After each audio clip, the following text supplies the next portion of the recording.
Assalamualaikum warahmatullahi wabarakatuh. Bismillahirrahmanirrahim. Alhamdulillahirabbil alamin. Allahumma shalli ala sayyidina Muhammadin al-fatih lima ughliq wal khatim ma sabaq nasyiril haqqi bil haqq wal hadi ila siratikal mustaqim wa ala alihi haqqa qadri wa miqdaril azim. Rabbi shrah li sadri wa yassir li amri wahlul 'uqdatam min lisani yafqahu qawli. Amin ya rabbal alamin. Alhamdulillah, pada kesempatan kali ini kita masih dipertemukan dalam kajian perkuliahan penulisan karya tulis ilmiah, yang mana pada kesempatan kali ini kita akan mengkaji tentang penyusunan skripsi ya. Karena kita kuliah di IAIN Kudus, maka penulisan skripsi kita harus sesuai dengan buku panduan yang sudah ditetapkan dan disusun oleh IAIN Kudus. Dan nanti pada perkuliahan ini kita akan membahas tentang penyusunan skripsi yang ada di IAIN Kudus. Yang pertama ya, pendahuluan ya. Penyusunan skripsi hakikatnya adalah tahap pelaksanaan dan pembuatan laporan hasil penelitian berdasarkan proposal yang telah disahkan oleh dosen pembimbing dan asisten dosen pembimbing proposal. Jadi nanti sebelum kalian membuat yang namanya skripsi ya, kalian akan membuat yang namanya proposal skripsi. Nah, proposal skripsi ketika kemudian sudah disahkan oleh dosen pembimbing atau dosen asisten pembimbing ya, maka itu nanti tahap selanjutnya adalah pembuatan laporan skripsi. Nah, penyusunan skripsi merupakan laporan hasil penelitian. Jadi skripsi itu merupakan laporan hasil penelitian ya, tidak boleh ngarang dan lain sebagainya, tapi memang betul-betul hasil riset ataupun hasil penelitian. Laporan penelitian skripsi secara garis besar berisi data, analisis data, simpulan sebagai kata akhir dalam rangka menjawab rumusan masalah. Jadi nanti ya di dalam skripsi itu ada beberapa bab yang mana khusus laporan skripsi itu nanti akan berisi tentang data ya, data yang kalian dapatkan ya dari lapangan, dari riset, dan juga analisis dari data yang kalian dapatkan. Jadi data tersebut nanti akan dianalisis dengan berbagai teori-teori yang sudah ada dan sudah kalian tulis. Selanjutnya nanti temuan itu akan disimpulkan. Lah, baik data maupun analisis dan juga kesimpulan itu merupakan jawaban dari rumusan masalah penelitian yang sudah kalian buat. Penyusunan laporan penelitian skripsi harus mengikuti ketentuan buku pedoman skripsi. Jadi dalam kalian nanti membuat skripsi maupun membuat proposal skripsi itu harus sesuai dengan ketentuan pedoman skripsi yang ada di IAIN Kudus. Yang selanjutnya ya, syarat pengajuan skripsi. Jadi kalian nanti boleh melakukan pengajuan skripsi ya, yang diawali dari proposal skripsi, kemudian laporan penelitian, laporan skripsi ya, itu ada syarat-syaratnya. Yang pertama adalah tercatat sebagai mahasiswa aktif pada semester 7. Jadi minimal ya itu adalah semester 7 baru boleh mengajukan skripsi. Terus yang selanjutnya adalah telah menempuh beban minimal 120 SKS. Selain harus semester 7, yang kedua adalah harus sudah menempuh minimal 120 SKS. Nah, yang ketiga telah lulus mata kuliah metodologi penelitian. Jadi mata kuliah metodologi penelitian itu harus lulus dulu. Kalau belum lulus ya tidak boleh kemudian mengajukan skripsi. Nah, kemudian setelah kita mengetahui ya apa itu pengajuan skripsi, bagaimana prosedurnya ya, yang selanjutnya kita akan membahas tentang bagian-bagian yang ada pada skripsi. Yang pertama adalah bagian awal. Bagian awal di sini itu terdiri dari halaman judul ya atau cover. Nanti ada judul, ada kemudian skripsi apa ya, misalnya dari fakultas apa, prodi apa, terus kemudian ada logo ya, ada nama penulis ya atau peneliti ya, terus kemudian identitas fakultas ya, itu halaman judul biasanya. Terus yang selanjutnya adalah pengesahan majelis penguji ujian munakosyah ya. Jadi setelah kalian nanti diuji ya, kalian harus mendapatkan pengesahan dari majelis penguji, yang mana penguji itu nanti terdiri dari penguji 1 dan juga penguji 2, dan juga nanti ada penguji 3 sebagai notulen ataupun sekretaris sidang. Nah, nanti kalian harus mendapatkan pengesahan tanda tangan dari beliau-beliau. Selain itu kalian juga harus mendapatkan pengesahan dari dosen pembimbing ya. Itu terus yang selanjutnya adalah pernyataan keaslian skripsi. Jadi nanti kalian harus membuat pernyataan keaslian skripsi ya, yang menyatakan bahwa skripsi itu memang betul-betul karya kalian sendiri, bukan plagiasi ataupun mencontek dari skripsi yang sudah ada. Itu nanti bertanda tangan materai ya, materai 6000. Terus yang selanjutnya adalah abstrak ya. Abstrak ini adalah gambaran ya, gambaran seluruh isi dari skripsi yang sudah saudara buatlah. Di situ nanti menjelaskan ya, menjelaskan tentang tujuan ya, tujuan penulisan skripsi, terus kemudian menjelaskan tentang metode ya, metode penelitian, terus yang selanjutnya adalah menjelaskan tentang hasil penelitian. Selain itu di dalam abstrak juga menjelaskan tentang keyword ataupun kata kunci ya, yang mana kata kunci itu biasanya terdiri dari tiga kata. Terus yang selanjutnya selain itu di dalam abstrak juga menjelaskan tentang identitas dari skripsi itu, misalnya yang nulis siapa, terus kemudian NIM-nya berapa, judulnya apa, prodi apa, fakultas apa, kampusnya apa. Lah itu adalah identitas dari skripsi itu. Ya, di dalam abstrak ini nanti ditulis satu spasi ya. Terus kemudian di dalam abstrak juga tidak boleh lebih dari 1 halaman. Terus yang selanjutnya ya, itu adalah moto ya. Moto ini adalah moto tentang skripsi saudara. Misalnya saudara membuat skripsi tentang dakwah misalnya ya, analisis pesan dakwah.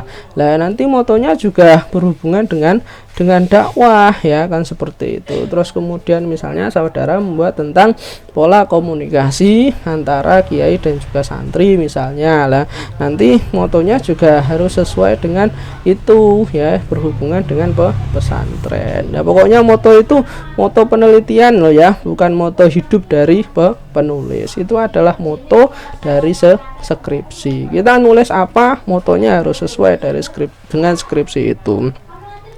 Terus yang selanjutnya adalah persembahan ya. Di sini adalah ucapan terima kasih kepada pihak-pihak yang kemudian skripsi itu kalian persembahkan untuk siapa, misalnya orang tua, keluarga, teman-teman dan lain sebagainya.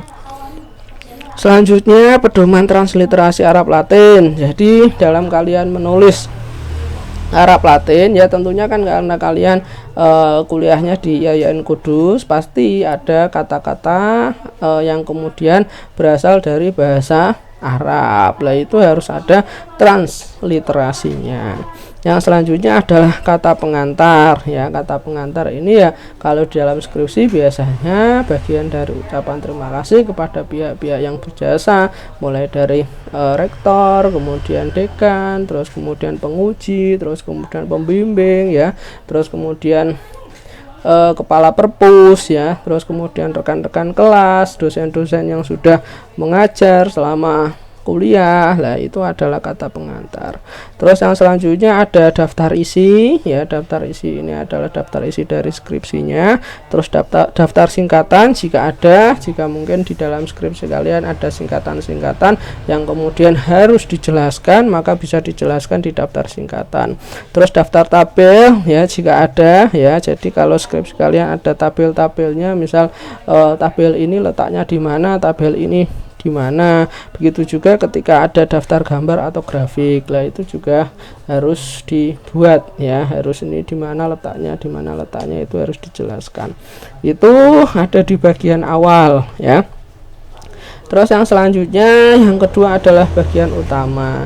Nah, di dalam bagian utama ini ya, itu karena kita nanti ada karena memang ada beberapa jenis penelitian ya, maka di bagian utama ini kita akan membahas bagian utama yang ada pada 3 jenis penelitian, yaitu penelitian kuantitatif, kualitatif, dan juga penelitian kepustakaan. Nah, yang pertama adalah kuantitatif. Lah, seperti yang sudah saudara-saudara ketahui bahwa yang namanya penelitian kuantitatif ini adalah penelitian yang terdapat angka. Jadi hasilnya itu diwujudkan dalam bentuk angka, bukan narasi, bukan deskripsi, tapi dalam bentuk angka. Berapa persen ya berpengaruh atau tidak, kalau berpengaruh angkanya berapa, dan lain sebagainya. Itu secara sederhana ya dari penelitian kuantitatif. Lah, untuk bagian utama dari penelitian kuantitatif, yang pertama nanti ada bab 1 ya. Bab 1 itu pendahuluan ya, bab 1 itu berisi yang pertama latar belakang masalah ya.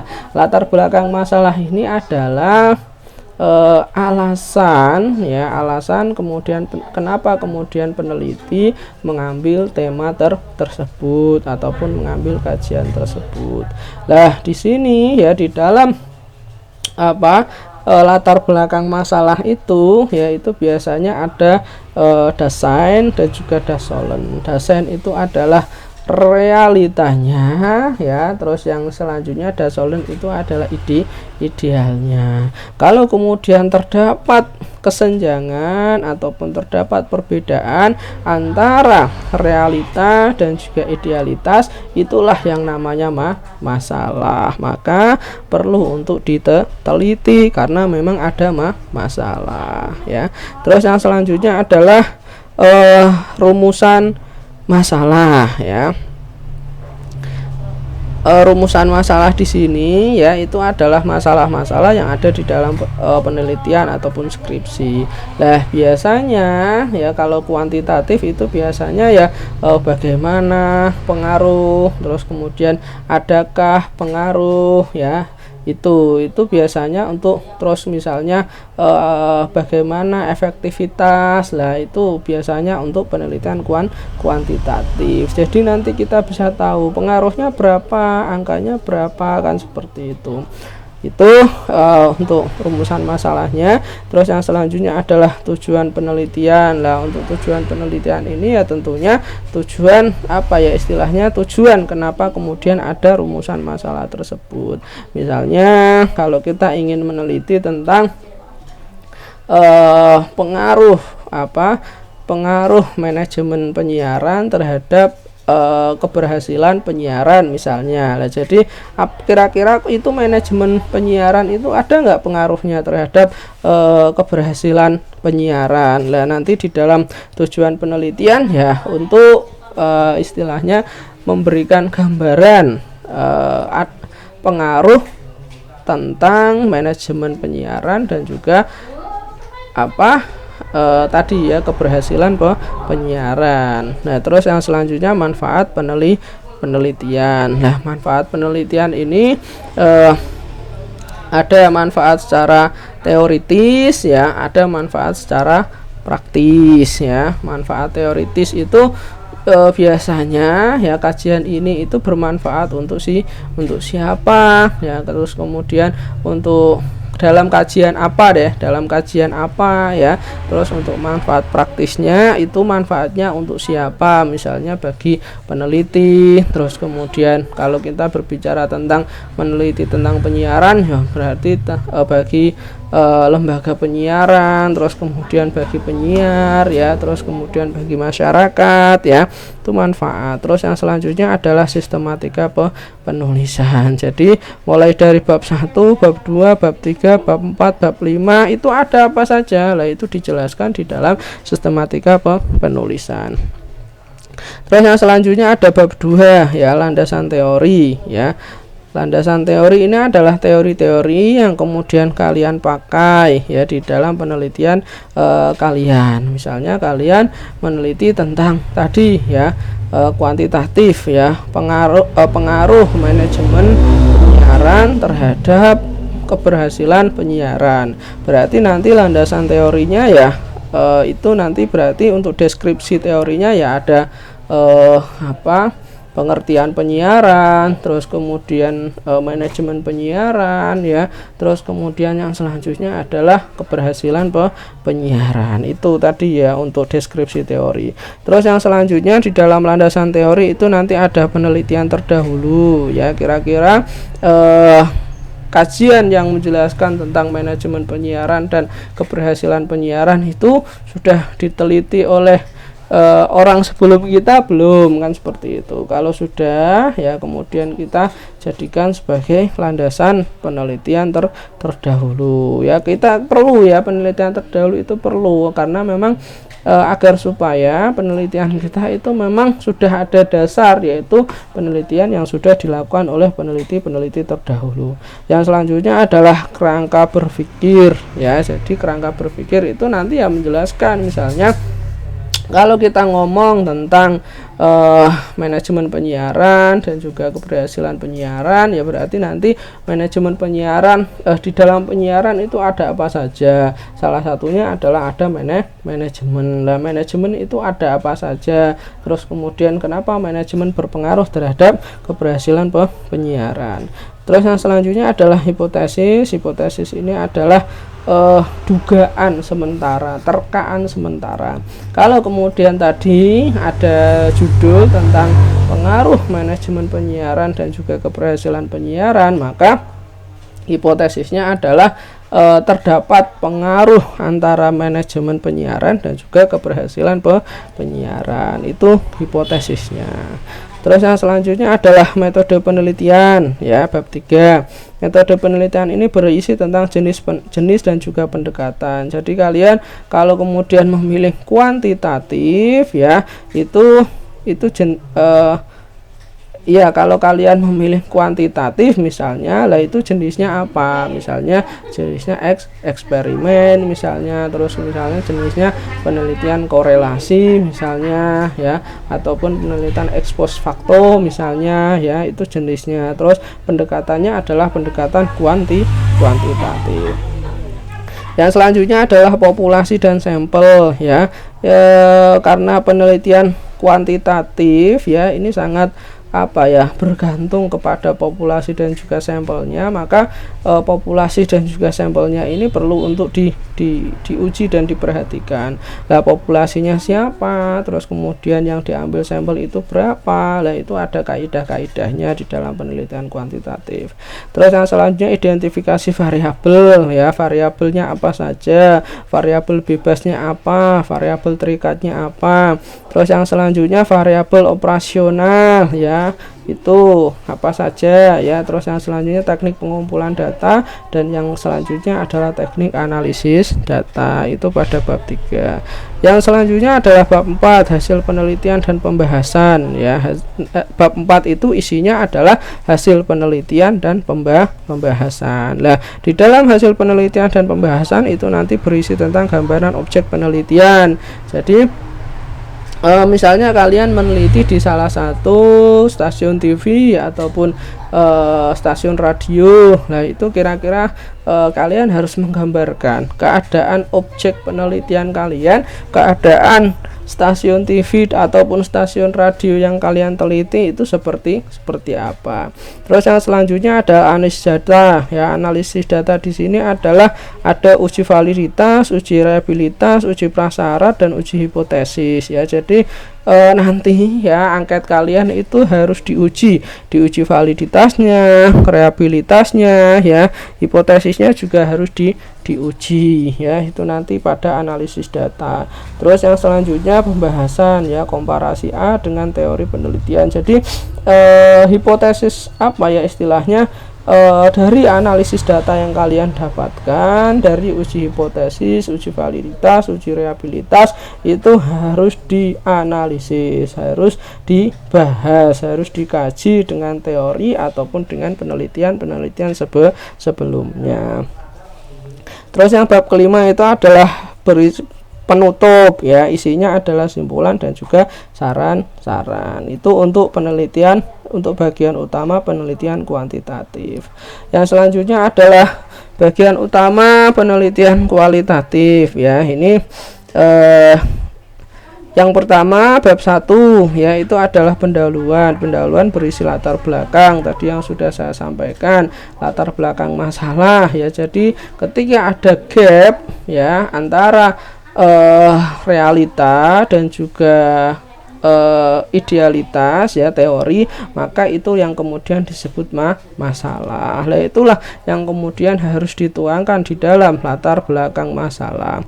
Terus yang selanjutnya adalah fokus penelitian. Nah, fokus penelitian ini adalah apa ya istilahnya, dalam penelitian kalian itu fokus ke apa. Misalnya kalian meneliti tentang analisis pesan dakwah dalam lagu Srengenge Nyoto karya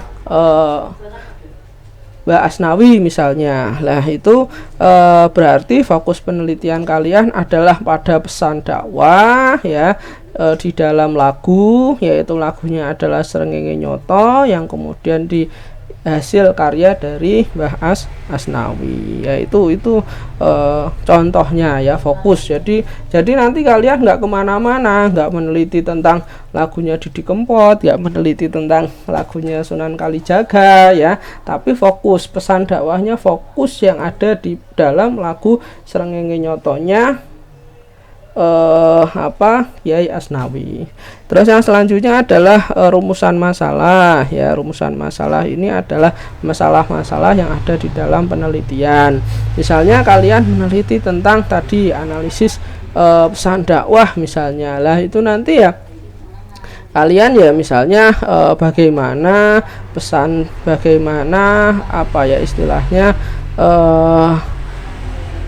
makna ataupun isi, ya, bagaimana isi kandungan lagu yang terdapat pada Srengenge Nyoto. Kira-kira makna lagunya seperti apa dulu, dilihat dulu makna lagunya seperti apa. Terus kemudian rumusan masalah yang kedua itu, ya, berhubungan dengan misalnya bagaimana analisis pesan dakwahnya itu apa saja. Terus yang selanjutnya misalnya bagaimana analisis pesan dakwah, ya, pada lagu tersebut, ya, terhadap dakwah modern ataupun masa kini, relevansinya seperti apa. Itu misalnya kalian meneliti tentang analisis pesan dakwah. Kalau kemudian kalian meneliti tentang misalnya strategi penyiaran di di stasiun TV mana, misalnya di TVRI, SCTV, ataupun strategi penyiaran di radio apa, ya, dalam acara apa misalnya. Lah, itu misalnya contoh strategi penyiaran pada acara Nuansa Senja di radio Manggala FM, ya, dalam menumbuhkan sikap beragama masyarakat Kudus. Lah, itu nanti, ya, berarti yang pertama kalian harus membahas tentang istilahnya implementasi, ya, bagaimana implementasinya, ya, implementasi tadi. Terus yang kedua adalah bagaimana faktor penghambat dan juga faktor pendukung, ya, yang salah itu, ya, itu rumusan masalahnya. Terus tujuan penelitian ini nanti disesuaikan, ya. Di dalam tujuan penelitian ini adalah sekali lagi mendeskripsikan ataupun menggambarkan. Jadi tidak hanya sekedar mengetahui, ya, tapi mendeskripsikan atau menggambarkan. Yang selanjutnya adalah manfaat penelitian dan sistematika penelitian. Ini hampir sama dengan tadi, ya, yang kuantitatif ya penjelasannya. Terus yang selanjutnya adalah landasan teori, berisi tentang deskripsi teori ya. Jadi teori-teori apa yang kemudian kalian gunakan seperti tadi, misal kalian judulnya analisis pesan dakwah pada lagu Srengenge Nyoto karya K.R. Asnawi misalnya. Nah, itu berarti ya kalian kerangka teorinya misalnya Islam sebagai agama dakwah, terus kemudian dakwah misalnya dakwah melalui musik ya, terus kemudian misalnya dakwah pada masa modern ya, itu di deskripsi teori. Terus misalnya kalian meneliti tentang strategi penyiaran pada acara Nuansa Senja misalnya, berarti ya kalian membahas tentang pengertian penyiaran, strategi penyiaran ya, terus kemudian acara penyiaran keagamaan ya, karena memang Nuansa Senja ini kan pada hal ranah keagamaan ya. Terus penelitian terdahulu ya biasanya baik itu dalam bentuk jurnal maupun skripsi ya, itu sekali lagi yang sesuai dengan penelitian saudara. Terus selanjutnya adalah kerangka berpikir dan pernyataan penelitian. Yang selanjutnya adalah bab 3, itu berisi metode penelitian ya, isinya adalah jenis dan pendekatan penelitian. Kalau kemudian penelitian yang kualitatif ya biasanya ada beberapa jenis, misalnya ada penelitian deskripsi misalnya, terus kemudian ada penelitian fenomenologi misalnya ya, terus misalnya ada penelitian studi kasus misalnya, terus ada penelitian apalagi field research ya, ataupun penelitian lapangan. Itu jenisnya. Untuk pendekatannya berarti pendekatan kualitatif. Terus yang selanjutnya adalah setting penelitian ya, bagaimana penelitian ini saudara jalankan. Terus kemudian subjek penelitian ya, kira-kira siapa yang menjadi subjek penelitian. Kalau kemudian misalnya di radio tadi berarti ya ketua redaksi, ketua radionya ya, terus kemudian ketua redaksi, terus kemudian kru yang kemudian bertugas, terus kemudian sama masyarakat ataupun pendengar. Lah itu menjadi subjek ya, karena mereka yang terlibat. Itu kalau penelitian kualitatif ini tidak banyak-banyak dan tidak perlu kemudian diuji, hanya saja ya subjek penelitiannya itu adalah orang-orang yang kita anggap mumpuni ataupun mampu menjawab rumusan masalah ataupun masalah penelitian kita. Terus sumber penelitian ya, sumber penelitian ada sumber primer, sumber sekunder ya, terus teknik pengumpulan data, ada wawancara, ada dokumentasi, ada observasi ya di dalam kualitatif. Terus pengujian keabsahan data ya, ini adalah triangulasi itu nanti ada 3, ada triangulasi sumber, ada triangulasi data, ada triangulasi teknik ya. Terus yang selanjutnya teknik analisis data, ini nanti ada teknik analisis kualitatif. Biasanya kita memakainya itu adalah Mills and Haberman ya, nanti banyak bukunya ya. Terus yang selanjutnya adalah bab 4, hasil penelitian dan pembahasan, itu berisi gambaran objek penelitian ya. Tadi misal penelitian kalian di stasiun radio di Manggala ya, berarti tentang gambaran tentang Radio Manggala. Terus kemudian deskripsi data penelitian, yaitu data-data yang kalian kumpulkan ya, misalnya berbicara tentang strategi penyiaran, berarti strategi penyiaran yang ada di Manggala ya, khususnya dalam acara Nuansa Senja misalnya. Terus yang selanjutnya adalah analisis data. Lah, deskripsi data penelitian yang sudah kalian dapatkan itu, yang sudah kalian gambarkan itu, yang sudah kalian deskripsikan itu kemudian dianalisis dengan apa? Dengan teori dan juga dengan penelitian terdahulu. Yang selanjutnya adalah penutup ya, berisi kesimpulan dan juga saran-saran. Yang bagian utama yang selanjutnya ini adalah penelitian kepustakaan. Yang pertama bab 1 pendahuluan ya, berisi latar belakang masalah, fokus penelitian, rumusan masalah, tujuan penelitian, manfaat penelitian, dan sistematika penulisan ya. Ini hampir sama dengan kualitatif ya. Terus yang selanjutnya bab 2 ada landasan teori ya. Itu isinya deskripsi teori, penelitian terdahulu, kerangka berpikir, pertanyaan penelitian. Terus yang selanjutnya ada bab 3 ya, yaitu metode penelitian. Itu ada jenis penelitian ya, berarti kalau kepustakaan ya jelas ya jenisnya library research atau kepustakaan, penelitian kepustakaan. Pendekatannya biasanya karena kepustakaan ini kualitatif ya, biasanya kualitatif. Terus subjek penelitian, sumber penelitian, teknik pengumpulan data, pengujian keabsahan data, teknik analisis data. Karena modelnya adalah kepustakaan, berarti subjek dan juga sumber ya itu berarti dari buku, dokumen-dokumen, dan juga dari observasi, ataupun nanti kalau ada orang-orang yang bisa diwawancarai ya bisa dari wawancara.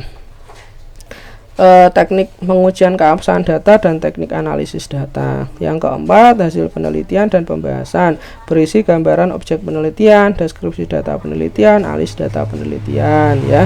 Itu kalau penelitian kepustakaan ya contohnya tadi ya, analisis pesan dakwah dalam lagu Srengenge Nyoto, itu kepustakaan. Karena apa?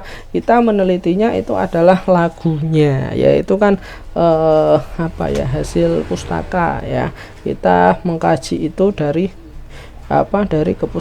kepustakaan, yaitu dalam analisis pesan dakwah dalam buku siapa misalnya ya. Terus kemudian dakwah dalam perspektif siapa misalnya ya, Muhammad Aziz dalam buku ilmu dakwah misalnya lah, itu kepustakaan ya. Terus yang selanjutnya hasil penelitian ya, ada gambaran objek penelitian. Nah kalau kemudian kepustakaan berarti gambaran objek penelitian ya tentang itu, misal kalian membahas tentang bukunya Pak Muhammad Aziz misalnya, berarti ya gambaran objeknya tentang bukunya Pak Muhammad Aziz ilmu dakwah itu. Terus kemudian misalnya kalian berbicara tentang analisis lagu Srengenge Nyoto misalnya, berarti ya objek penelitiannya tentang lagu Srengenge Nyoto. Terus deskripsi data penelitian dan analis data penelitian. Bab kelima penutup, berisi simpulan dan juga saran.